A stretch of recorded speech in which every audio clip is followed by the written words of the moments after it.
A'udhu billahi minash shaitanir rajim. Bismillahir rahmanir rahim. Assalamu alaikum. Dear students, today I will teach you two chapters of class 6 subject civics. The first chapter is what is government, and the next one is key elements of a democratic government. We will initiate our task with the first chapter that's entitled as what is government. What is government? Government means simply a group of people who rule a country and control its resources. Government initiates every task in the country, every gigantic and mammoth tasks in the country. For instance, you see every country needs roads, bridges, hospitals, schools to be built. Each and every task the government accomplishes. It is the government which maintains law and order in the state. It's the government which ensures that all its citizens have enough food for their survival. It is the government which ensures that the peace and tranquility prevails in the country. It is the government which controls posts and telegraphy. It is the government which controls all the resources of the country. Thus, simply, government has vast powers, but a government is run according to the constitution. Every government is run according to the constitution. But here we will discuss the levels of government. And here is a definition of what is government: a group of people who rule a country and control its resources. Now we will discuss the levels of government. Levels of government.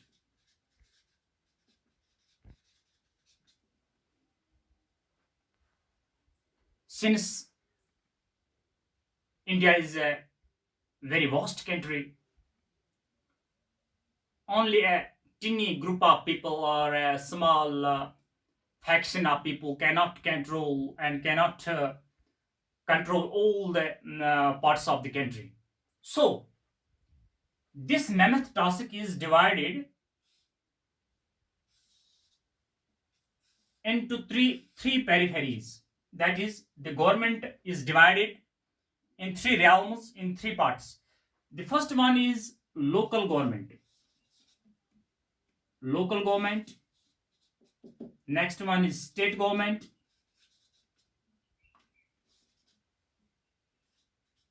And the third one is central government.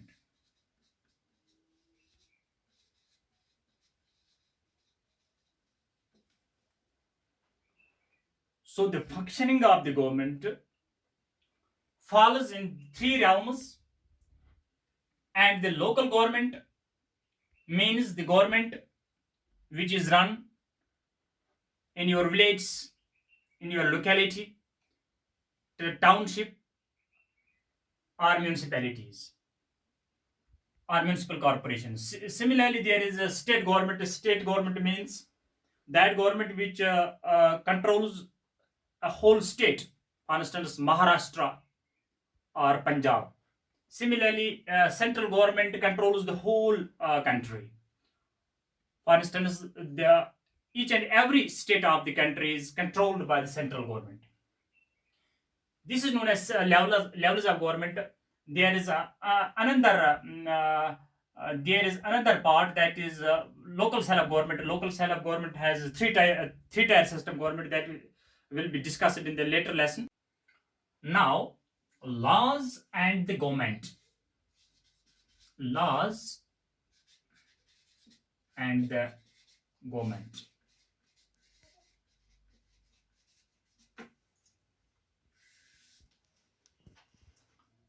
Since the government which is formed frames laws for the entire population, for the entire whole country.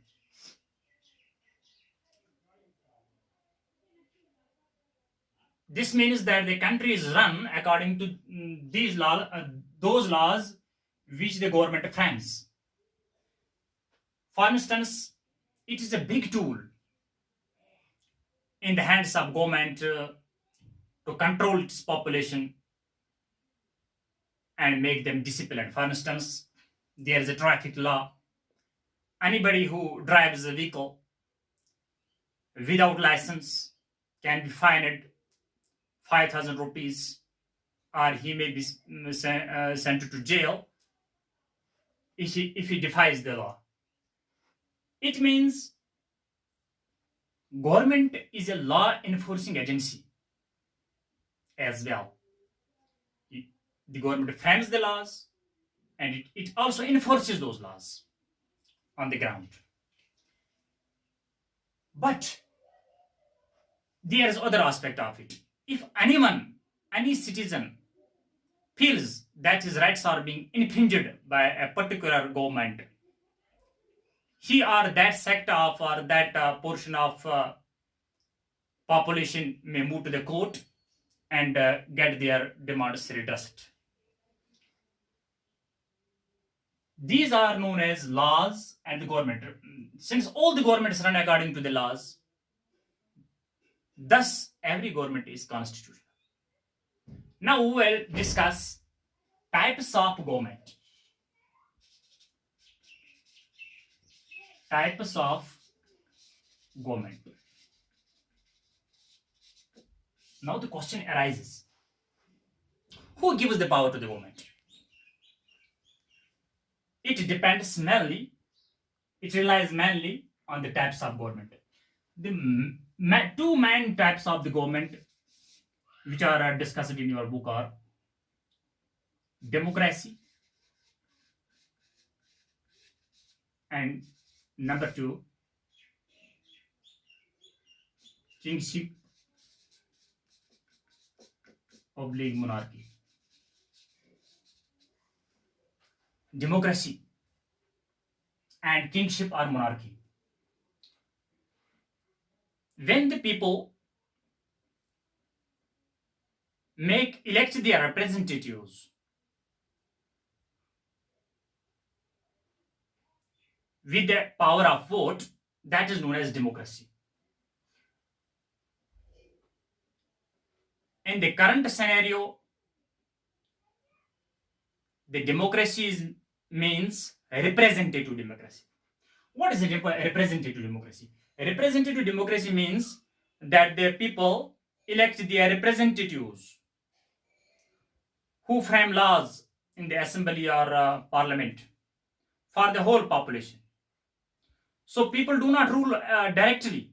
They send representatives in the assembly and who frame the laws for the entire population. That is representative democracy. So the power lies in the hands of the people, common people. It is the government of the people, by the people, and for the people, as per Abraham Lincoln. Similarly, there is another government, that is monarchy. Monarchy means the rule of one. If a queen or a king rules the entire population, the entire country, and makes laws and enforce laws, that is known as kingship, the rule of one. So in democracy, the representatives are accountable to the population, accountable to the people. They have to defend their position if they frame any law. In kingship or monarchy, a monarch is not responsible, is not accountable to the people, common people. Now the democratic government. What is democratic government? We'll discuss it in a great length. Democratic government. Since democratic government is that government which is elected by the people, and the elected parliamentarians or the legislators must born in their minds that they are meant for the welfare and the prosperity of the population of the whole citizens of the country. But the democratic government is known as democratic. We according to the principle of universal adult franchise. Universal adult franchise means that all the adults living in a country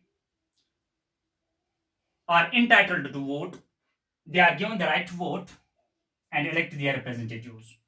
And no faction, no any section of society is deprived of polling votes. So, in this context, a democratic government, which is more prevalent in the whole world, is said to be feasible, is is deemed as feasible for the entire world. There was a time before independence, in the pre-independence dawn, you see that a small fraction of people were entitled to vote. Those were landlords, and you see, and poor people and uneducated people were not being allowed to poll their votes. A small proportion of population used to elect their representatives, and they in turn made laws and enforce laws for the whole country. A vast majority of the people was devoid of voting. This embittered Gandhiji, and who launched the freedom struggle, as you know, that our India got independence on 15th August 1947 after independence, when our constitution was made on which came into force on 26th of January 1950. And in our constitution, all the people are entitled to vote. Similarly, there was a revolution in the Western countries. You see that in America or the Britain, you see women rose to rebellion against their governments, that they must be given a right to vote. Many suffragettes were imprisoned and tortured. At the end, the governments of US and Britain were compelled to allow the women the right to vote. As you see, in 1920, the US government allowed the women to right to vote. Similarly, in 1928, the UK government allowed their women folk the right to vote. That's the women suffrage moment. In this way, democracy came to the fore. Now, chapter number 3, question answers. What is government? What do you understand by the word government? How the government affects your daily life? Government simply means a group of people who rule or control a country. Government makes laws for the country. It protects the life, liberty, and property of the citizens. Why do you think the government needs to make rules for everyone in the form of laws? To maintain law and order and the proper functioning of the state, laws are made for everyone and no one is above the laws. Question number 3. Name 2 essential features of a democratic government. A democratic government is elected by the people for a fixed period, and the government has to explain its actions and defend its decisions to the people. Question number 4. What was the suffrage movement? What did it accomplish? Suffrage movement demanded right to vote to the women and poor folk, which strengthened during the First World War in Europe. Thus, American women got the right to vote in 1920, while UK women in 1928. Question number 5. Some people feel that the illiterate people should not be given the right to vote. Is it right? No, because all are equal as human rights are equal. No one is greater than anyone in the eyes of Allah and humanity, as discrimination in any form is injustice. Thanks for watching. Allah bless you all.